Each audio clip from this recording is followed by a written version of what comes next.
In this video, we're going to simplify the Ebers-Moll model so that we can use it to do large signal analysis in circuits.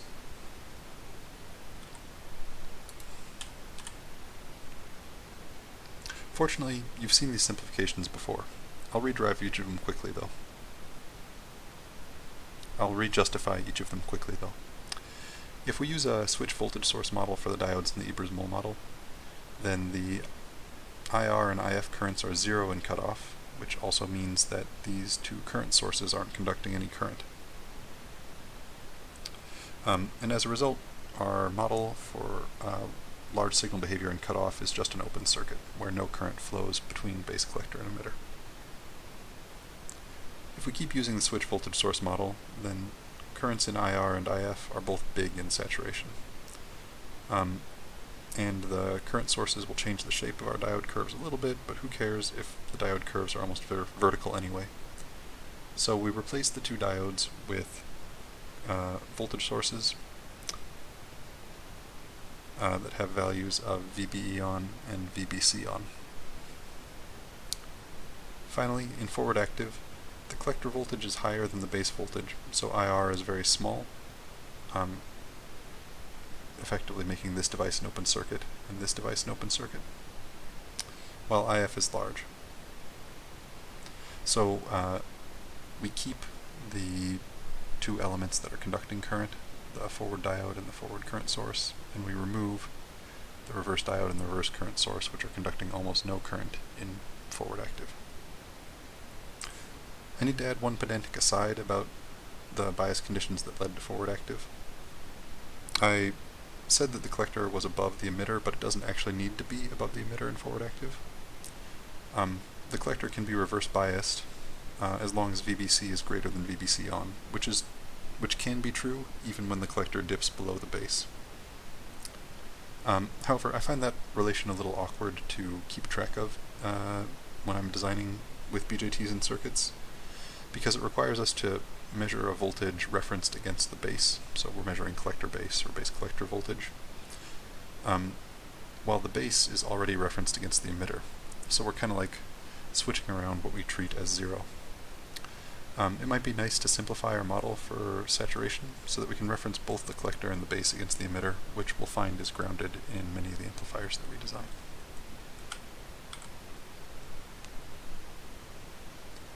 We can make that simplification by performing a series of circuit transformations.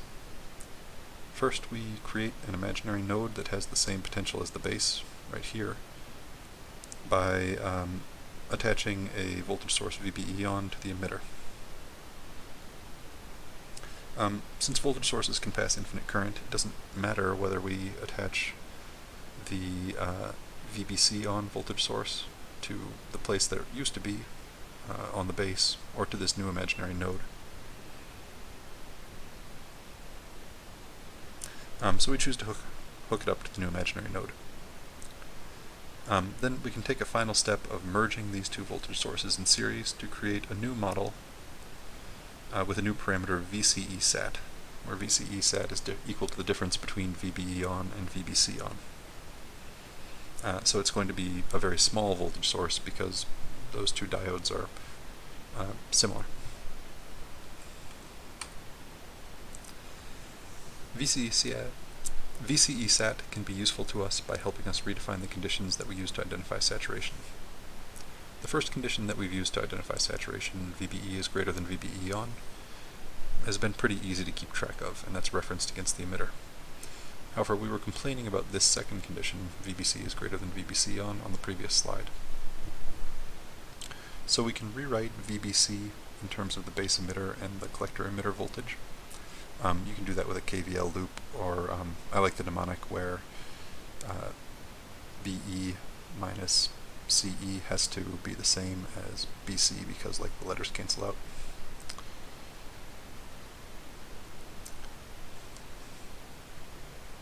And we replace VBC on using our new definition of VCE sat. Then we notice that the base emitter voltage has to be equal to VBE on when we're in saturation, if we're using the switch voltage source model. And finally we divide off a negative sign to get a new condition that tells us when we're in saturation. This is identical to our old condition, but it's simpler. It just says that VCE is less than VCE sat. So if our base is too high relative to the emitter, and our collector is too low relative to the emitter, lower than VCE sat, then we will be in saturation.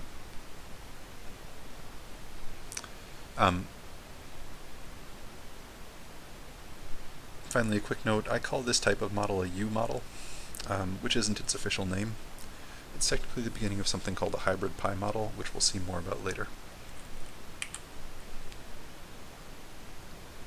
However, we can make another useful U model by imagining that we have current flowing directly from the collector to the emitter, instead of seeing it sort of fly past the base with the base injecting a little bit of extra current.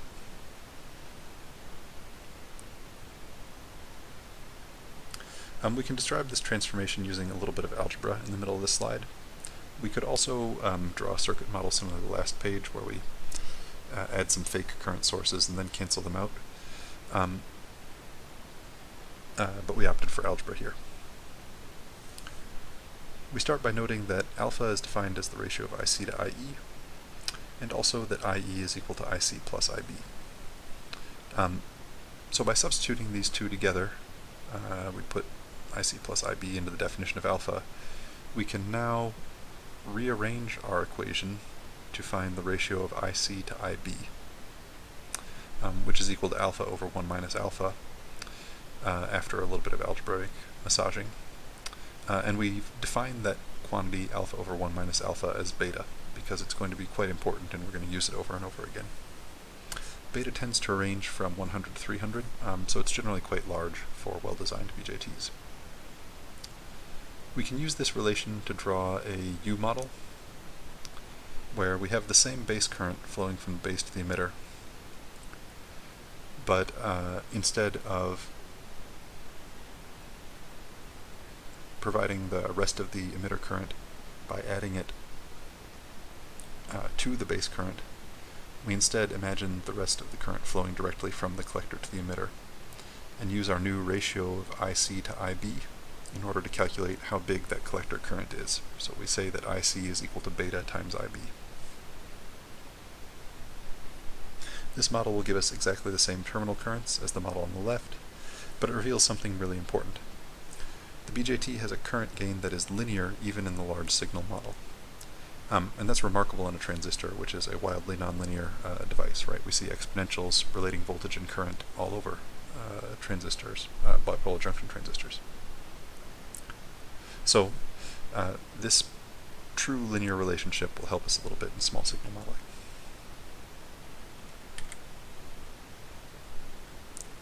So in summary,